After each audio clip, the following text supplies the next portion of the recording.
magbabayad ka ng interest with fee, tapos ang mangyayari is papasok agad siya, wala pang ilang araw, parang lugi naman tayo doon. Ayan, so ayun lang po yung topic natin ngayon. So, kung kayo po yung naghahanap na maaari natin.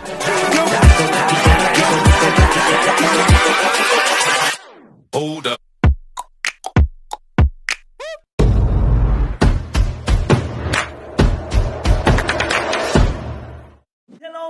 Hello! Magandang araw po sa inyong lahat and welcome back po dito sa Almantera Tutorial. Ayan, so get up, no? Ano lang talaga yan, kagigising lang. Ayan, so marami nagtatanong sa atin about sa SPay later and kung paano ba daw yung proseso or paano natin magagamit. So bago natin sabihin yan, papaliwanag ko muna sa inyo. Sa mga nagtatanong, yung SPay later po is ito yung installment na maaari natin gamitin or ipambili gamit kay Shopee. So, installment po siya and sometimes pwede nating gamitin para gawing cash. Ayan yung gagawin natin ngayon. And sometimes naman is pwede siyang ipangbayad sa mga bibilhin natin sa Shopee. Parang inulit ko lang ano. Ayan.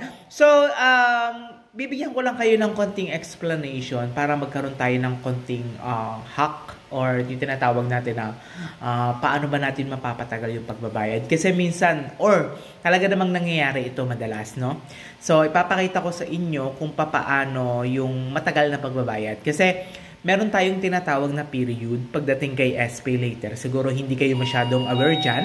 Ayan, may nag-doorbell na. Hindi kayo masyadong aware dyan. So, ang mangyayari kasi dyan is ang pwedeng mangyari is pagkabili nyo or paggagamit nyo kay SPay ay talaga namang anong tawag dito, mababayaran nyo agad. Halimbawa, ginamit nyo ngayon, tapos darating yung April 5, babayaran nyo agad. Ganun kabilis.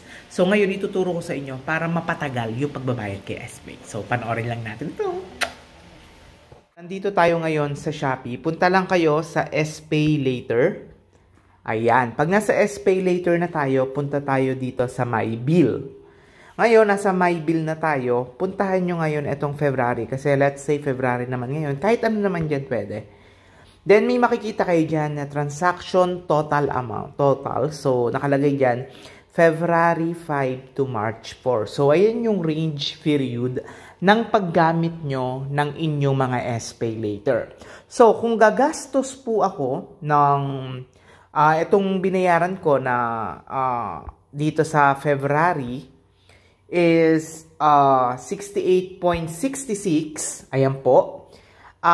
February 5 to March 4 na paggastos ko yan. Okay, ngayon, since ngayon ay March, punta tayo ngayon sa March natin. Ito. Ay, dito yan. Sa June ng March 15. Ayan, this bill has been paid in full. Ayan. Dito sa transaction, total 28 items.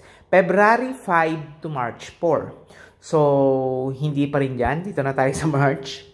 February. Unpaid pala. March. Nasaan na si March? Ayan. Ito. March. Ayan. March 2024. Ayan ang sinasabi ko. March 5 to April 4 yung paggastos natin ng SPay later.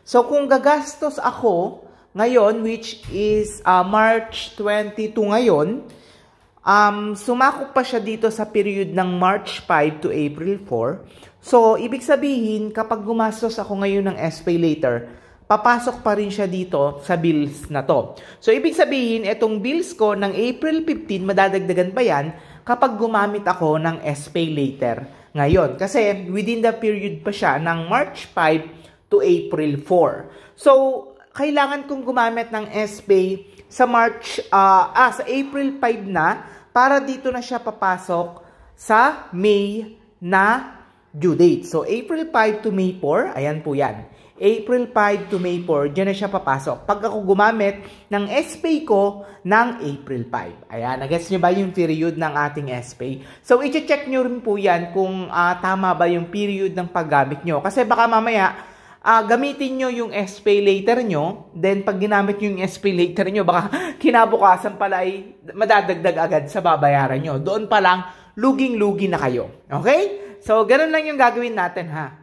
So, okay naman yung SPay later kasi every transact naman, nagbili ka, gumamit ka ng QR, meron kang 5% na makukuha. Ito po siya.